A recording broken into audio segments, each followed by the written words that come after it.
कोई भी विषय क्यों न हो, चाहे वो संतों का है, सरकार का है, प्रशासन का है, मिल बैठ करके आपस में शांति सद्भावना से उस पर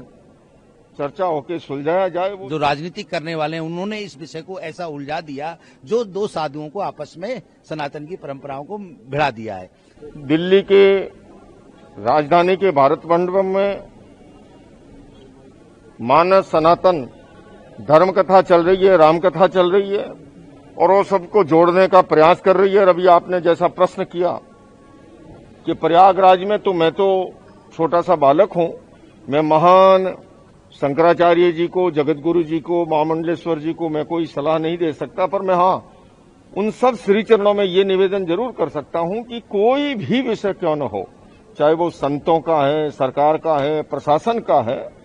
मिल बैठ करके आपस में शांति सद्भावना से उस पर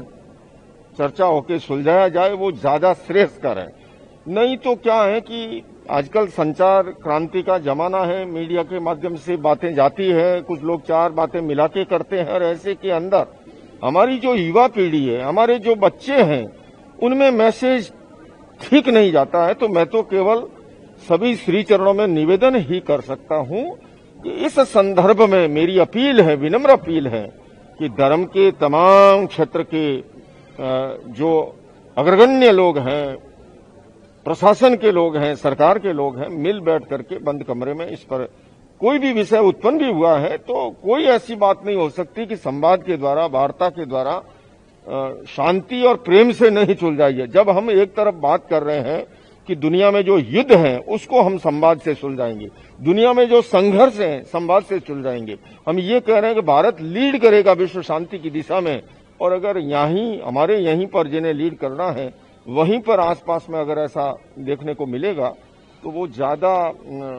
मतलब आंखों को देख करके भी अच्छा नहीं लगता है, सुन के भी अच्छा नहीं लगता है। मैं तो पुनः बहुत ही छोटा बालक हूं, विनम्र अपील कर रहा हूं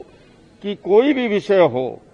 आपस में बैठ करके शांति से सुलझाए और मीडिया में बयानबाजी न करे। देखिए, वो बहस किस सब्जेक्ट पर लेके छिड़ी है ये आप पहले समझ लें कि हमारे जो उत्तर प्रदेश का प्रतिनिधित्व कर रहे हैं, जो माननीय मुख्यमंत्री योगी जी हैं, वो एक साधु भी हैं, एक सन्यासी भी हैं, और कोई सन्यासी किसी सन्यासी का अपमान करना नहीं चाहता, कोई सन्यासी किसी परंपरा का अपमान करना नहीं चाहता, और वो समस्त योग को जानने वाले हैं, समस्त वेदों का उनको ज्ञान है, इसलिए वो किसी परंपरा का अपमान नहीं कर सकते। परंतु ये विषय मीडिया के माध्यम से, ये विषय शरारती तत्वों के माध्यम से, ये विषय जो राजनीति करने वाले हैं उन्होंने इस विषय को ऐसा उलझा दिया जो दो साधुओं को आपस में सनातन की परंपराओं को भिड़ा दिया है। परंतु ये विवाद आज शाम तक मैं समझता हूं सुलझ जाएगा, क्योंकि समस्त साधु समाज, समस्त अखाड़ा, समस्त अखाड़ा परिषद के पदाधिकारी, अध्यक्ष महोदय इसको खुद संज्ञान में ले रहे हैं, और सातों आचार्य, सातों अखाड़ों के आचार्य, चारों जगतगुरु शंकराचार्य इसको संज्ञान में ले रहे हैं, और ये विवाद सुलझ जाएगा।